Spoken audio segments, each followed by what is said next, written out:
या फिर जगत में आने के बाद कुछ तरह के लोग मिलते हैं, जिस तरह के लोगों से हम उलझ जाते हैं, हम सोचते हैं शायद यही ठीक है, कुछ समय उधर ऐसा गुजारते हैं, फिर देखते हैं अरे मज़ा नहीं आ रहा है, फिर दूसरा कोई मिल जाता है, फिर उसे लगता है हाँ ये कुछ अलग होगा, तो थोड़े दिन यहाँ गुजार लेता हूँ, थोड़े दिन वहाँ गुजारते हैं, फिर मज़ा नहीं आता, फिर तीसरी जगह गुजारते हैं। इतने बीच में यमराज यमदूत जो है वो आ जाते हैं और ले जाते हैं, बोले अब अगली बार आना, ठीक है। तो ऐसे जगत हमारा चला जाता है, जीवन चला जाता है, वास्तविकता में पता नहीं चलता। भागवतम इसीलिए दिया गया है कि अगर हम उसे पढ़ लें तो हमें पता चल जाए कि आने से पहले जब हम माया का प्रभाव हुआ और हम इस जगत में प्रकट हुए और हम सब भूल गए, उससे पहले हम भगवान से क्या कहकर इस जगत में आए थे, तो हम पढ़ सकते हैं श्रीमद् भागवतम। आज का तो खैर ये टॉपिक नहीं है, बट मैं बता रहा हूँ कि कैसे श्रीमद् भागवतम में अलग अलग जगह भगवान की स्तुति ही की गई है। तो वास्तविकता में भगवान की स्तुति से ही हम देखते हैं। चौथे स्कंद में हम ध्रुव महाराज के बारे में पढ़ते हैं, 9वें अध्याय में। ध्रुव महाराज ने भगवान विष्णु की स्तुतियाँ की, है ना, प्रार्थना है उनकी। इसी तरह 5वें स्कंद में हम देखते हैं जड़ भरत महाराज, है ना। तो जड़ भरत महाराज जो है वो एक रहुगण महाराज हैं। जिस समय वो जड़ भरत बन गए, भरत महाराज हिरण बने, हिरण के बाद जड़ भरत बन गए। फिर रहुगण महाराज जो हैं वो उनसे मिले, राजा थे, तो वो राजा की पालकी उठाकर जा रहे थे, तो उन्हें बाद में रियलाइज़ हुआ कि ये जद भरत जो हैं ये तो बहुत बड़ी पर्सनैलिटी है, तो बहुत भागवत है, जो देखने में ऐसा लग रहा है कि ये पालकी उठाने वाला एक बड़ा बेकार सा व्यक्ति लग रहा है, देखने में ऐसा लग रहा है कि क्या होगा, अज्ञान सा, मूर्ख सा व्यक्ति। लेकिन जब उन्होंने रियलाइज़ किया कि ये जो व्यक्ति हैं जद भरत, तो वाकई में बहुत रियलाइज सोल है, भागवत है, तो उन्होंने प्रार्थना की जद भरत की। बोले कि मैं उन सभी से प्रार्थना करता हूँ जो इस जगत में किसी बालक के रूप में, किसी स्त्री रूप में, किसी बुजुर्ग रूप में, किसी और रूप में इस जगत में विचरण कर रहे हैं, आप भागवत, मैं उन सभी से प्रार्थना करता हूँ, उनकी सबके चरणों में प्रार्थना करता हूँ। रघुगण महाराज ने इस तरह से वहाँ प्रार्थना की। इसके अलावा फिर 6वां स्कंद है, हंस गुहिया प्रेयर है, वृत्रासुर की प्रेयर है, जो वृत्रासुर इंद्रदुम्न महाराज, सॉरी चित्रकेतु महाराज जो हैं वो वृत्रासुर बन गए और इंद्र जो है उनको अंत में मारते हैं, तो वहाँ पर वो स्तुति करते हैं। वो स्तुति 4 श्लोक हैं उनकी, बहुत फेमस है वो स्तुति है भगवान की। 7वां स्कंद तो प्रहलाद महाराज का जो हम आज ले ही रहे हैं, वहाँ प्रहलाद महाराज स्तुति कर रहे हैं, प्रहलाद महाराज 9वां अध्याय 7वें स्कंद का। ऐसे ही 8वें स्कंद में गजेंद्र मोक्ष की कथा आती है, गजेंद्र प्रेयर्स हैं उसके अंदर हैं। गजेंद्र वास्तविकता में देखिए भागवत जो है वो पूरा हमारे जीवन से ही रिलेटेड है। गजेंद्र के बारे में हम जानते हैं कि गजेंद्र जो है वो एक बहुत शक्तिशाली हाथी है, देवलोक में, यहाँ पर नहीं है, वो देवलोक में है। और वो हाथी जो है वो एक बार अपने परिवार के साथ एक पॉन्ड में, एक तालाब में जो है वो छुट्टी बिताने गया, पिकनिक के लिए, आउटिंग, जैसे हम लोग घर से बाहर जाते हैं ना आउटिंग करने के लिए, शिमला, नैनीताल, कहीं भी जाते हैं जैसे हम हिल स्टेशन पर या किसी भी, तो इसी तरह वो आउटिंग पे गया। और जब वो उस तालाब में पानी के मज़े ले रहा था, आनंद ले रहा था, एक मगरमच्छ ने आकर उसका पैर जो है वो पकड़ लिया। तो आचार्य इसको बताते हैं कि गजेंद्र कौन है? हम हैं। गजेंद्र कौन है? हम हैं। क्योंकि इस जगत में ये जो मगरमच्छ है ये है माया। उस माया ने हम गजेंद्र जैसे जीवों को पकड़ रखा है और हम इस जगत में कष्ट उठा रहे हैं, हम परेशानियों में हैं। और परेशानियां जो हैं वो जीवन में परेशानियां जो हैं वो ऐसे ही हैं कि मगरमच्छ ने डस लिया है, तो हमें माया ने डस रखा है। तो माया में डसी बैठी है और हम जो है उसी तरह से तड़प रहे हैं जैसे गजेंद्र तड़प रहा है। गजेंद्र 1000 साल मगरमच्छ से लड़ता रहा खुद से, लेकिन क्योंकि मगरमच्छ पानी का जानवर है और वो पानी में था, तो वहाँ उसकी शक्ति जो है वो क्षीण होती गई, क्योंकि उसका तो खून बह रहा है और मगरमच्छ के तो पानी जो है वो तो उसका मेन एरिया है ना, पानी जो है वो तो उसका होम ग्राउंड है। तो इसी तरह वो पानी जो जल है वो भौतिक जगत है। जिस भौतिक जगत में हम एंजॉय करने की कोशिश कर रहे हैं नहीं, ये सुख मिल जाए, वो सुख मिल जाए, ये सुख मिल जाए, मिल तो कोई सुख नहीं रहा है। और वो सुख के कारण, वो जो हमने जो सुख प्राप्त करने की इच्छा रखी थी ना, उस सुख को आपने ले लिया है और अब आप उसमें उलझते जा रहे हैं। देखिए, शुरुआत में व्यक्ति अकेला होता है ना। अकेले में वो सोचता है कि यार देखो, परिवार हो तो सुख और ही है।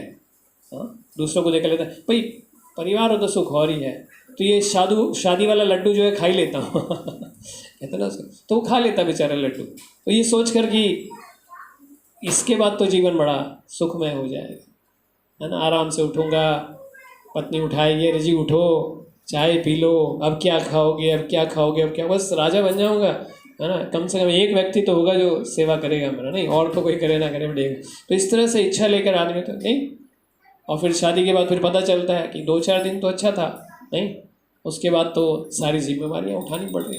हाँ, सुख तो ठीक था, अभी परिवार के लिए घर चाहिए, घर के साथ अंदर सुविधाएं चाहिए। अब सुविधाएं कहाँ से आएंगी? भाई मेहनत करिए, मेहनत करिए। तो एक सुख उठाने के लिए परेशानियों ने और घेर लिया, क्योंकि अब काम नहीं करेंगे तो पैसा कैसे आएगा, पैसा कैसे नहीं आएगा तो सुख कहाँ से आएगा। फिर धीरे धीरे परिवार में और सदस्य बढ़ते चले गए, और जिम्मेवारियाँ बढ़ती चली गई, हाँ, टेंशन बढ़ती चली गई। अब ये हाल हो गया कि रात को सोते नहीं हैं, ये जिम्मेवारी कैसे पूरी होगी, वो जिम्मेवारी कैसे पूरी होगी, हाँ। तो ये चीज़ें हमारे जीवन में बढ़ती चली जाती हैं और हमारी परेशानियाँ बढ़ती चली जाती हैं, जिससे मगरमच्छ जो है वो शक्तिशाली होता चला जा रहा है। तो गजेंद्र जो है वो हम हैं, और ये मगरमच्छ जो है ये माया है, और ये जो पॉन्ड है, ये जो तालाब है, वो ये भौतिक जगत है जिसमें हम एंजॉय करने की कोशिश कर रहे हैं और उलझते जा रहे हैं, और हम वीक होते जा रहे हैं। आप देखेंगे जैसे जैसे आप शरीर में बूढ़े होते चले जाएंगे, आप कमज़ोर होते चले जाएंगे। इसी तरह गजेंद्र भी कमज़ोर होता चला जा रहा है। लेकिन ऐसे में वो एक कार्य करता है, वो क्या? भगवान की स्तुति।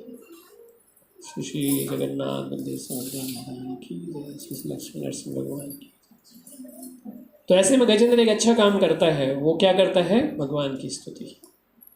जब उससे लगता है कि हमसे तो कुछ होगा नहीं, तो वो भगवान को अपने सूंड से कमल तोड़ता है और भगवान को ऑफर करके स्तुति भगवान की करता है, वंदना करता है भगवान से कि हे इस जगत के पालक, मेरी रक्षा करें। और आप देखिए कि फिर उसके बाद भगवान उसकी रक्षा करते हैं। तो ये गजेंद्र मोक्ष है, जो कि 8वें स्कंद में, हालांकि बहुत डिटेल में है, बट हम आज तो ये टॉपिक नहीं है। तो इसी तरह हम देखते हैं कि अलग अलग स्कंद में, 10वां स्कंद भी पूरा प्रार्थनाओं से भरा पड़ा है, 9वें स्कंद में बहुत प्रार्थना है। तो इस तरह से बहुत सारे, आप देखोगे भागवतम में बहुत सारे भक्तों ने प्रार्थनाएं की है। अब हम ये देख सकते हैं कि वास्तविकता में जो श्रीमद् भागवतम है, इसमें प्रेयर का जो इतना महत्व दिया गया है, वो क्यों दिया गया? क्योंकि अगर आप देखेंगे कि इस जगत में भगवान की भक्ति करना इतना सरल नहीं है। प्रहलाद महाराज ही अपने पहले वाले उसमें कह रहे थे, श्रवणम कीर्तनम विष्णु स्मरणम, है ना। तो उन्होंने नवधा बताई है ना, अर्चनम दास्यम साख्यम आत्मनिवेदनम बालसम। तो 9 विधियाँ बताई गई हैं शास्त्रों में भगवान की भक्ति करने की। अब उसमें अगर सारी विधियाँ देखोगे, श्रवण करना, तो जब हम भागवतम सुनते हैं तो निद्रा आ जाती है। थोड़ा सुनने के बाद में ऐसा लगता है कि कितने दिन से सोया नहीं, बड़ी अच्छी नींद आती है। भागवतम सुने, बड़ा अच्छी नींद आता है। मतलब आप ऐसा घर से देख सकते हैं, आपको नींद नहीं आती तो भागवत प्रवचन सुनिए और आप देखेंगे कि धीरे धीरे आपको नींद जो है वो अच्छे से आने लगेगी। भगवान का नाम लेना शुरू कर दें, है ना, तो भागवत जब आप जाप करना शुरू करेंगे तो आप देखेंगे कि बहुत अच्छी नींद आने लगी उसमें भी, है ना। तो इस तरह से क्या है कि देखिए, श्रवणम करना, कीर्तन करना, है ना, स्मरण करना मुश्किल है, क्योंकि भगवान की लीलाएं जो हैं वो ना तो हम ज़्यादा पढ़ पाते हैं और ना ही हमें ज़्यादा स्मरण रहती है। नहीं, अभी भी हम आज कथा देख रहे हैं, लेकिन आप देखिएगा लास्ट तक जाते जाते आपके पास क्या बचा? वही प्लेट में प्रसाद, जो लास्ट में बेचा मिला ना, वही बचा। जो सुना था वो तो थोड़ा बहुत अंदर गया, पर दरवाजे बंद हैं, तो वो अंदर घुसा ही नहीं, चित्त में घुसा ही नहीं बिल्कुल भी। हाँ? तो जो लेके भी जाएंगे वो थोड़ा बहुत बाहर तक रुकेगा। हाँ? और घर तक जाते आते पता नहीं कोई शब्द याद रहे कि नहीं रहे, क्योंकि कई बार जब हर बार प्रोग्राम होता है हम देखते हैं कि भक्त बड़े उत्साह के साथ बात करते हैं, और कुछ ना हो संडे में तो आऊँगा ही और कभी कभी तो मैं आऊँगा ही, संडे में तो मैं आऊँगा ही, बड़ा अच्छा लगा, आज बड़ा अच्छा लगा।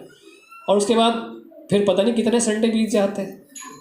नहीं, फिर कोई प्रोग्राम आता है तो फिर स्मरण आता है, अरे आज तो भक्तों ने बुलाया ही है तो जाना ही पड़ेगा आज उन्हें याद करा दिया तो हमें जाना पड़ेगा। तो ऐसा होता है, तो हम कुछ रख नहीं पाते। तो इसलिए स्मरण करना हमारे लिए बड़ा मुश्किल काम है। पाद सेवनम, आत्मनिवेदनम, साख्यम, दास्यम, ये भाव की ऊंची अवस्थाएं हैं। जब भगवान से कनेक्ट हो जाए तो उसके बाद ये सब समझ में आता है। तो शुरुआत अब देखोगे तो ये सब कुछ करना बहुत मुश्किल है, लेकिन एक काम है जो वंदना, वो हम कर सकते हैं, है ना? वंदना हम कर सकते हैं। तो इसलिए भागवत से लेकर वंदना अगर हम करें तो ये वाला भक्ति का अंग बड़ा सरल है, इसमें बड़ा मुश्किल नहीं है। हाँ, एक अलग बात है कि श्रीमद् भागवतम में जो संस्कृत प्रेयर हैं, उन प्रेयर को पढ़ना, उसके कुछ अपने मतलब बेनिफिट हैं। जैसे अगर आप भागवतम में इन वंदनाओं को पढ़ते हैं तो ये संस्कृत में है ना? संस्कृत जो है वो देवनागरी लिपि है, देवताओं की, यानी कि जो भगवान समझते हैं वो भाषा है। भगवान को संस्कृत समझ में आती है, भगवान तो सब कुछ समझ सकते हैं, बट संस्कृत जो है वो प्रिय भाषा है, देवताओं की भाषा है, इसलिए उसे देवनागरी कहते हैं, देवनागरी लिपि। संस्कृत जो है वो अपने आप में एक बहुत प्योर भाषा है। तो हम अगर संस्कृत से उच्चारण करते हैं तो हमारे अंदर जो है ना वो शुद्धता आती है, हमारी जीवा शुद्ध होती है, हमारा चित्त भी शुद्ध होता है अगर हम संस्कृत की प्रेयर्स जो है वो उच्चारण करें। और जब कोई संस्कृत प्रेयर उच्चारण करता है ना तो आप उसको जब देख भी रहे होते हैं ना तो आपका भाव एकदम से चेंज हो जाता है। व्यक्ति जो है संस्कृत बोल रहा है, चाहे भले भाव भी ना हो, बोल ही रहा हो, तो उसके बोलने से ही व्यक्ति को समझ में आता है कि देखो संस्कृत बोल रहा है। तो भाषा अपने आप में ही इतना सुंदर है। दूसरा क्या है, जब हम स्तुति करते हैं भगवान की, मतलब भगवान की स्तुति करते हैं बट किसी भक्त के माध्यम से कर रहे हैं, जैसे हम प्रहलाद स्तुति कर रहे हैं तो उसमें प्रहलाद महाराज जो है वो भगवान को स्मरण हो रहे हैं। क्योंकि जब हम कोई भी स्तुति करते हैं तो उसमें भगवान के भक्त जो हैं वो भगवान को याद आते हैं। भगवान को हमारे बारे में नहीं पता, मतलब हमारे बारे में पता है कि हम तो कोई विशेष है नहीं। आप बोले कि देखो मैं उस मोहल्ले में रहता हूँ, एक व्यक्ति हूँ, एक साधारण सा व्यक्ति हूँ, तो वह कोई ध्यान नहीं देगा, अरे होगा कोई साधारण व्यक्ति, क्या लेना है। नहीं, आप बोले मैं इस एरिया का पार्षद हूँ, तो थोड़े व्यक्ति प्रभावित होंगे, चलो हाँ, लेकिन जो बड़ा है ना वो अगर अरे वो पार्षद ही तो है यार, मैं विधायक हूँ तो पार्षद है, नहीं पता नहीं कितने घूम रहे हैं हमारे एरिया में, चलो तुम भागो, तो वो ज़्यादा प्रभावित नहीं होंगे। तो इस तरीके से व्यक्ति जो जैसा पावरफुल व्यक्ति होगा उस हिसाब से प्रभावित होगा। तो भगवान के जो भक्त हैं वो शुद्ध भक्त हैं। हम भगवान से प्रार्थना करेंगे ना तो बोलते हे भगवान देखो कितना परेशानी डाल रखी है आपने, हाँ? तो घंटी बजा करेंगे, सुख संपत्ति घर आवे, कष्ट मिटे तन का, नहीं, ओम जय जगदीश, हम तो ये गाएंगे ना, देखो भगवान थोड़ा सुख संपत्ति दे दो और कष्ट जो है वो तन का मिट जाए, कुछ ऐसा अरेंजमेंट कर दो, हम ऐसी स्तुति करेंगे। तो हमारी स्तुति जो है ना वो अशुद्ध है, मतलब शुद्ध भाव नहीं है। भगवान के जो भक्त हैं शुद्ध ना, वो इस तरह से नहीं मांगते हैं ये भगवान ये दे दो, वो दे दो, ये दे दो, देखो मेरी लिस्ट है पूरी कर दो, ऐसा नहीं मांगते वो, नहीं, वो भगवान की स्तुति करते हैं, शुद्ध भाव से करते हैं, है ना। उनका ये मोटिव नहीं है जैसे हमारा मोटिव। तो वो जो स्तुति करते हैं ना वो भगवान जो है अपने भक्तों को जानते हैं। जब वो उनका नाम लेते हैं तो भगवान को स्मरण होता है कि यार ये वैसे तो किसी लायक है नहीं, लेकिन स्तुति कर रहा है, जो मेरा भक्त है उसको मुझे याद करा रहा है, तो भगवान बड़े प्रसन्न होते हैं तो उनका स्मरण कराया मेरे भक्त का। तो दो बेनिफिट ये हो गए। और तीसरा जो है, जब हम किसी स्तुति को गाते हैं और उसको समझते हैं कि क्या गाया जा रहा है और उस भक्त के बारे में जानते हैं, तो हमारा विश्वास जो है वो बढ़ता है भगवान के ऊपर, उनकी सत्ता के ऊपर। इस जगत में जो परेशानियां हैं हम उन परेशानियों को फील करते हैं, कि जगत में परेशानियां हैं, और ये जगत जो है ये सुख देने वाला नहीं है। नहीं, आप इस जगत में सुख की कामना कर रहे हैं, ये सुख देने वाला जगत नहीं है। तो अगर सुख देने वाला जगत नहीं है और आप यहाँ सुख की कामना कर रहे हैं, तो आपको ये समझ में आने लगता है ये भगवान की मतलब प्रार्थना करने से कि देखो भक्त जो है वो बार बार इसी चीज़ का रिमाइंड करा रहा है कि इस जगत में जो ढूंढ रहे हो वो यहाँ इस जगत में नहीं है। तो इसको ये बात को समझ में आने से हमारा विश्वास जो है भगवान के ऊपर दृढ़ होता जाता है। तो ये स्तुतियाँ जो करते हैं, हम भगवान की प्रार्थना वंदना करते हैं, ये बहुत अच्छा महत्वपूर्ण अंग है। क्योंकि देखिए श्रवणम कीर्तनम ये सब चीज़ें जो हैं ये करते रहिए, लेकिन वंदना जो है वो फॉल्टलेस है। क्यों है? क्योंकि गजेंद्र भी कर रहा है। मतलब सोचिए कि अगर व्यक्ति सोचे, गजेंद्र का एग्जाम्पल जो है हम बात कर रहे हैं, वो एग्जाम्पल जो है अभी आगे भी आएगा, लेकिन वो एग्जाम्पल ऐसा है कि पशु के शरीर में है। मतलब आप देखिए ये गजेंद्र जो है वो एक तरह से पशु शरीर में है, महाराज इंद्रद्युम्न, हाँ, श्राप के कारण। तो उस पशु शरीर में भी भगवान की वंदना की जा रही है। तो अगर हम अपने आप को सोचें, यार हम तो भक्त है नहीं, कुछ भी नहीं, हमारा तो कोई स्टैंडर्ड है नहीं भक्त का, लेकिन कम से कम गजेंद्र ने भी प्रार्थना की और भगवान ने एक्सेप्ट की और भगवान आए, तो प्रार्थना करने का अधिकार तो हमें है, नहीं? ये काम तो हम कर ही सकते हैं। तो ये प्रार्थनाओं की महत्वता है श्रीमद् भागवत। चलिए तो स्टार्ट करते हैं।